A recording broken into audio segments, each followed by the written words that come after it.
Hello students welcome to my YouTube channel TR knowledge. तो students आज এই ভিডিওত আমি যিসকলে নেকি 2024 বৰ্ষত এইচএস স্কুটি পাবলৈ গৈ আছে তো তেওঁলোকক চৰকাৰে এইবাৰ ইলেক্ট্ৰিক স্কুটি দিব নেকি সেই বিষয়ে আলোচনা কৰিম।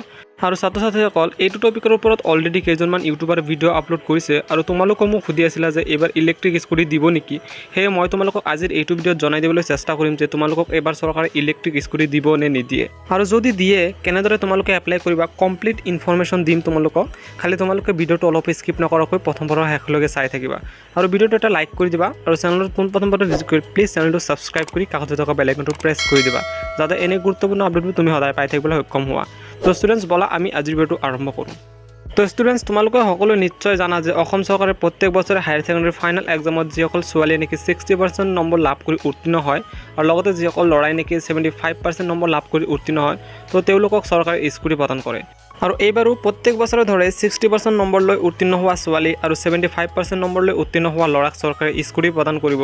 আৰু ছাত্ৰ-ছাত্ৰীসকল প্ৰিভিয়াছ ইয়াৰৰ হাই ছেকেণ্ডাৰী ফাইনেল এক্সামত ভাল নম্বৰ লৈ উত্তীৰ্ণ হোৱা স্কুটি লাভ কৰা ল'ৰা ছোৱালীসমূহৰ স্কুটিসমূহ তোমালোকে নিশ্চয় দেখা পাইছা, আৰু কোনোবা হয়তো নিজৰ ঘৰৰ আশে পাশে দেখা পাইছে আৰু কোনোবাই হয়তো ৰাস্তাৰে গৈ থকা দেখিছে। তো তেনে ক্ষেত্ৰত নিশ্চয় তোমালোকে গম পাইছা যে ছোৱালীসকলক ৰেড কালাৰৰ স্কুটিসমূহ দিয়া হয় আৰু ল'ৰাসকলক ব্লু কালাৰৰ স্কুটিসমূহ দিয়া হয়। কিন্তু এইবাৰো সেই আগৰ দৰে স্কুটিসমূহ দিয়া হ'ব নেকি নে ইলেক্ট্ৰিক স্কুটি দিয়া হ'ব?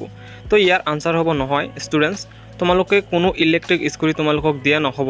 আগৰ বছৰৰ দৰে এইবাৰো তোমালোকক পেট্ৰল ভৰোৱা স্কুটিসমূহেই চৰকাৰৰ ফালৰ পৰা তোমালোকক বিতৰণ কৰা হ'ব, কাৰণ এটা ইলেক্ট্ৰিক স্কুটিৰ দাম বহুত হয় আৰু সেয়ে তোমালোকক কোনো ধৰণৰ ইলেক্ট্ৰিক স্কুটি চৰকাৰৰ ফালৰ পৰা দিয়া নহয়।